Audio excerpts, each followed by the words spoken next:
Kamera roll and action.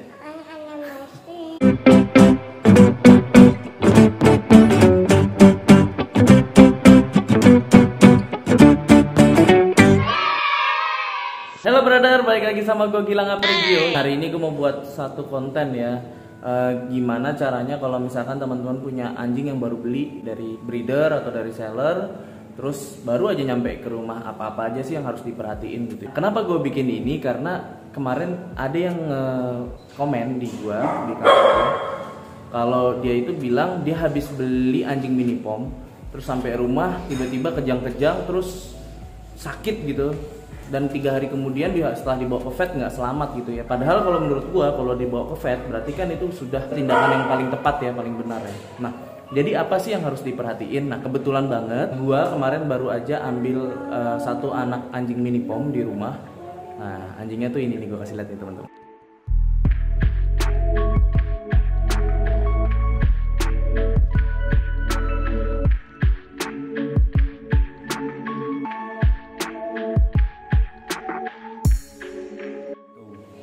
Kecil kan?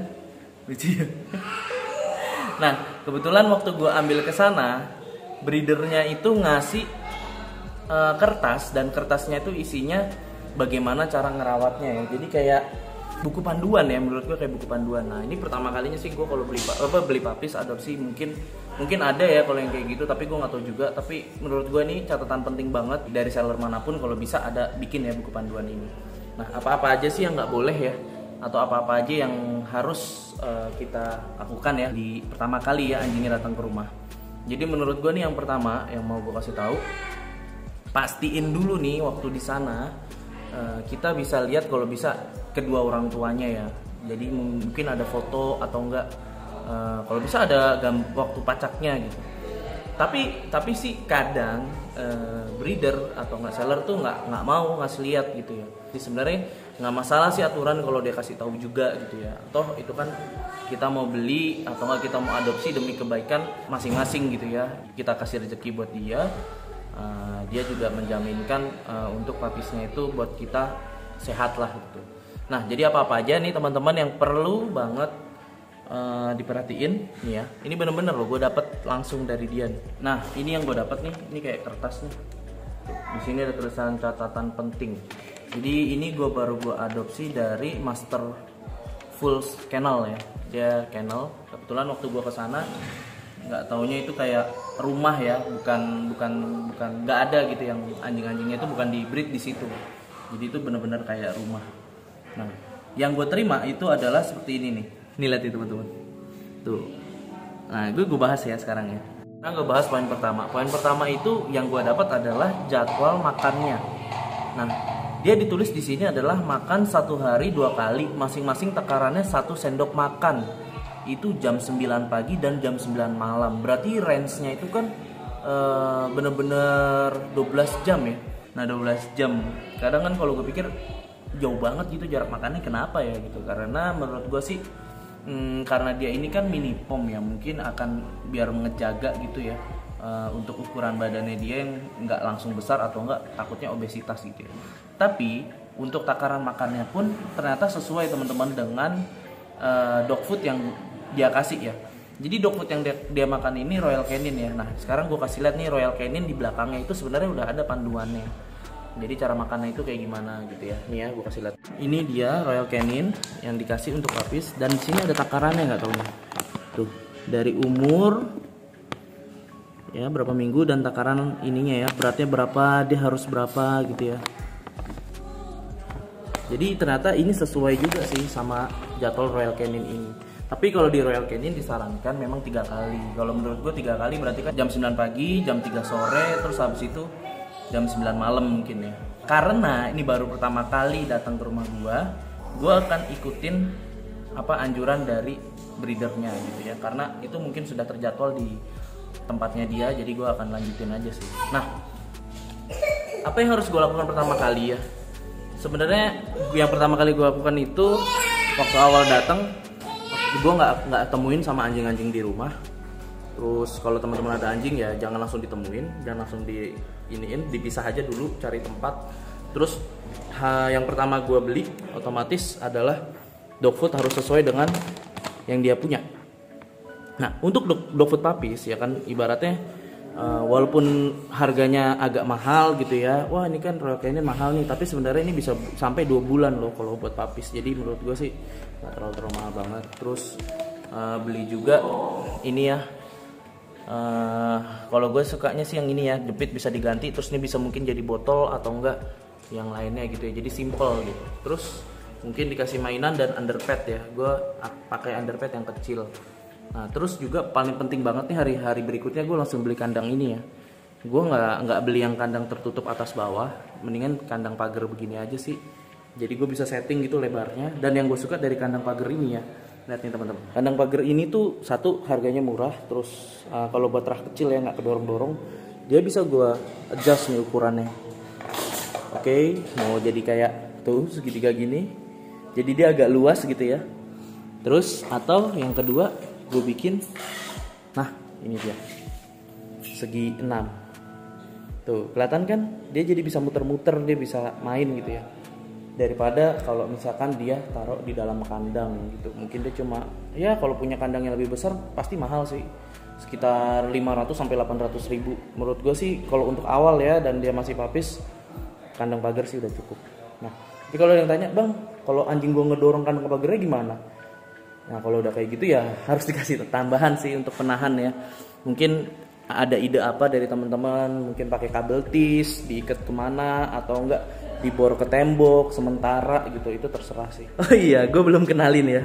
Jadi ini baru aja gue adopsi, namanya Kenzie. Hey. Nah terus kalau gue sih hindarin main-main dulu sama dia gitu, kayak megang mulutnya atau gimana, gue hindarin dulu. Tapi kalau gue gendong atau angkat terus buat foto-foto sih oke ya. Nah sekedar informasi, dia ini kan sebenarnya kalau di sellernya bilang super mini pom, tapi memang sebenarnya nggak ada sih itu super mini pom, micro pom gitu. Itu sebenarnya kayak ya ukurannya aja agak kecil gitu ya, tapi nggak akan jadi fix gitu. Mungkin dia bisa berubah atau gimana. Tapi sebenarnya kalau gue pengalaman jadi breeder, memang dari kecil nih pas gue bantu lahiran mereka tuh, anak-anak anjing tuh kelihatan gitu, yang mana emang kelihatan jadi mini atau enggak tuh kelihatan gitu, ada perbedaan gitu ya. Itu udah ya, mereka mungkin menggunakan istilah itu untuk harganya lebih tinggi gitu ya. Jadi kalau buat teman-teman yang belum tahu gue ini Gilang Apregio. Gue ini bikin konten seputar anjing mix, dan khususnya yang sajian utama gue adalah Pomsky.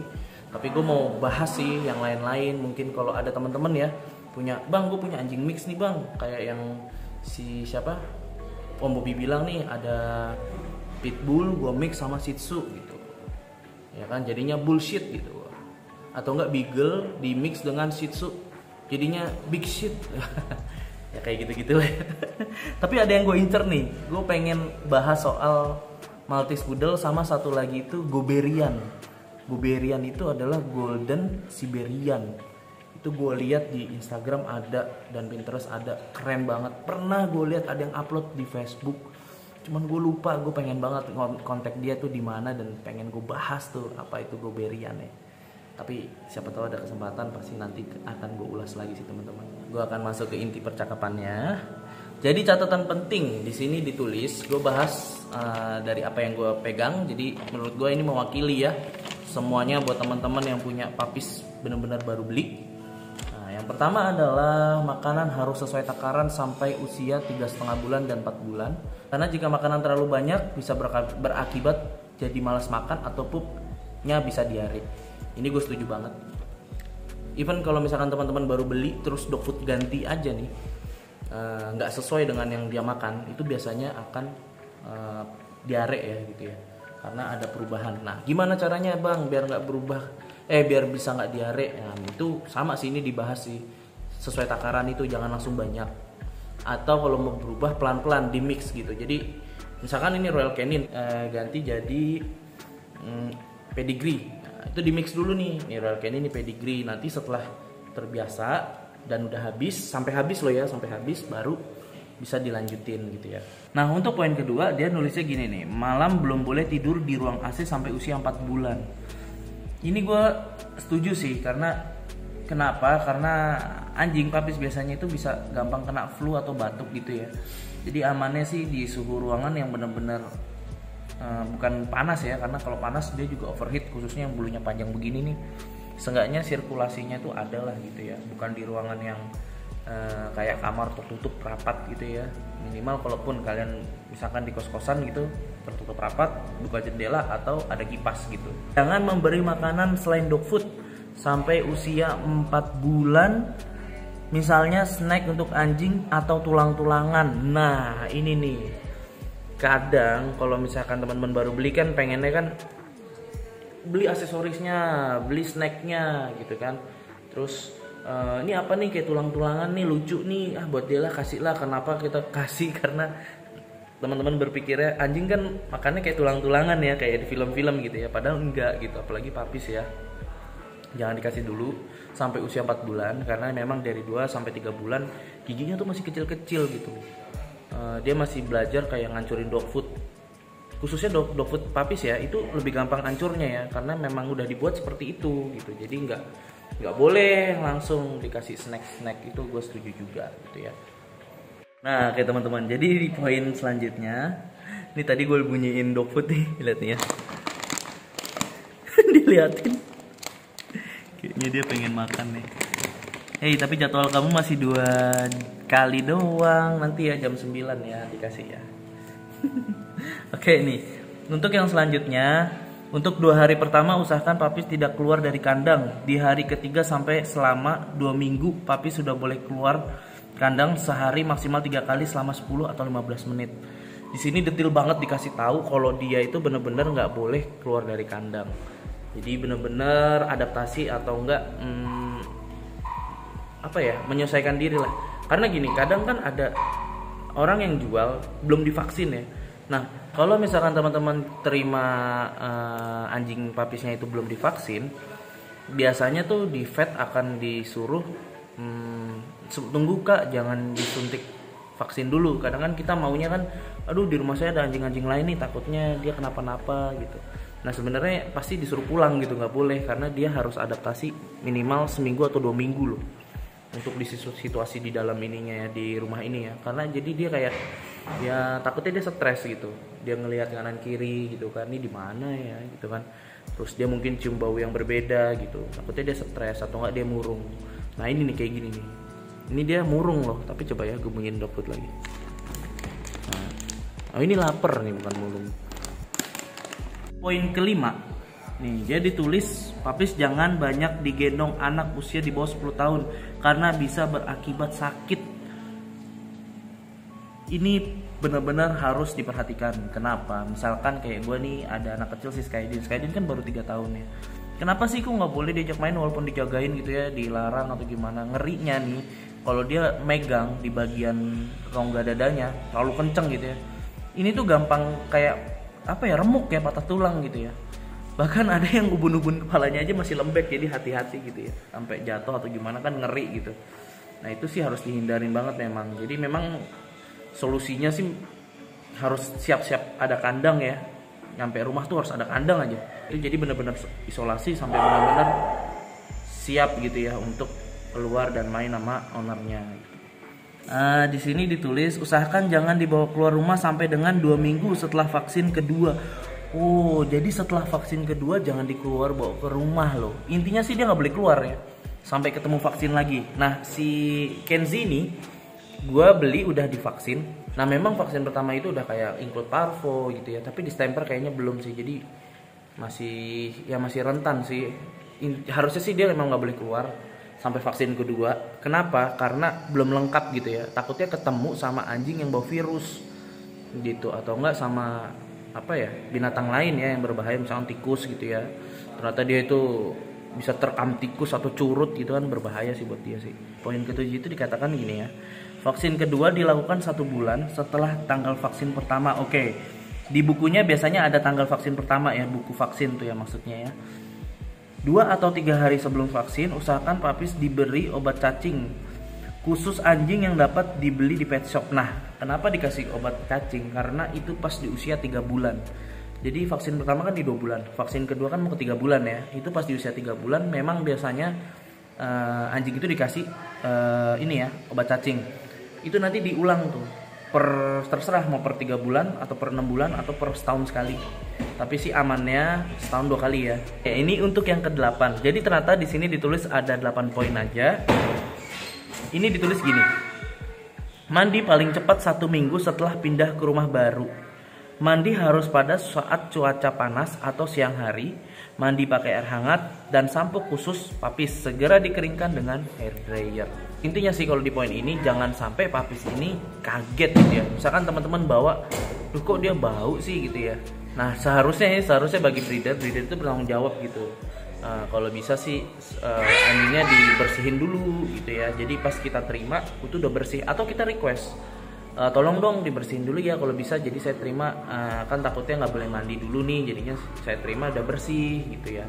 Paling sih kayak gitu. Mungkin gua akan bikin kayak gini juga karena menurut gua ini juga penting gitu, karena nggak semuanya pernah mengalami pengalaman yang sama apa yang breeder atau seller itu pegang saat megang papis ini ya. Secara umum di sini sih udah dibahas ya akan seperti apa sih papis saat baru pertama kali sampai gitu ya. Cuman sih menurut gua harus banget teman-teman minta buku panduan atau enggak kertas panduan, karena biar nggak ribet juga, nggak dikit-dikit nanya WA atau enggak, biar nggak ribet si teman-teman bolak-balik konfirmasi ini kenapa sih gitu ya. Jadi ini masukan juga buat para seller dan breeder bikin buku panduan kayak gini nih. Mungkin ada tambahan dari gua. Kalau bisa, kalau teman-teman beli papis itu punya jaminan juga ya. Jaminannya apa? Misalkan tanya ke seller atau breedernya, ini ada nggak nih kalau kenapa-napa gitu ya, berapa lama gitu. Umumnya sih minimal seminggu lah ya, seminggu dia kasih jaminan gitu. Apa yang ini gitu. Cuman memang kalau udah human error, kalau ada apa-apa, pasti sih nggak mau sih sellernya juga ya. Yang penting sih ada term and conditionnya aja, gimana perjanjiannya gitu. Karena nggak mau dong kita sia-sia pengennya, kita berharapnya ekspektasinya seperti ini, ternyata kenyataannya begini gitu ya. Ada juga yang mungkin kayak, ya saya udah terlanjur sayang nih sama dia nih gitu. Terus habis itu tiba-tiba anjingnya sakit, udah bawa ke dokter, keluar uang banyak, terus kenapa-napa gitu kan. Kayaknya tuh nanti yang ada selain sellernya citranya buruk gitu kan, teman-teman juga udah buang uang banyak gitu. Seenggaknya kan kalau udah diomongin dari awal lebih enak gitu ya. Terus paling tambahan lainnya apa ya? Nah paling ada tambahan lagi ini sih menurut gua, kayak misalkan teman-teman harus udah searching dulu nih, apa yang kira-kira bisa dipelihara di rumah atau enggak tempat yang teman-teman punya gitu ya. Jenis anjing apa yang cocok gitu, karakternya kayak gimana, banyak kok di YouTube. Kalau untuk YouTube gue sih bakal gue bahasnya khusus yang mix ya.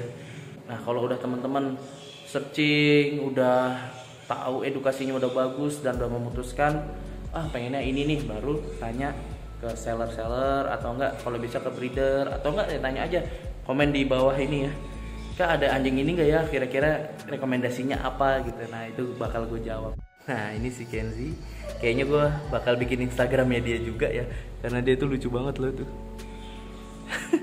Nah oke, jadi segini aja konten gue. Semoga dapat membantu pertanyaan dan menjawab teman-teman semua yang lagi baru mau beli papis. Thank you semuanya, jangan lupa like, comment, and subscribe ya. Untuk teman-teman yang mau tanya-tanya soal Kenzi, nanti akan gue bikin Instagramnya Kenzi. Oke, thank you, bye-bye.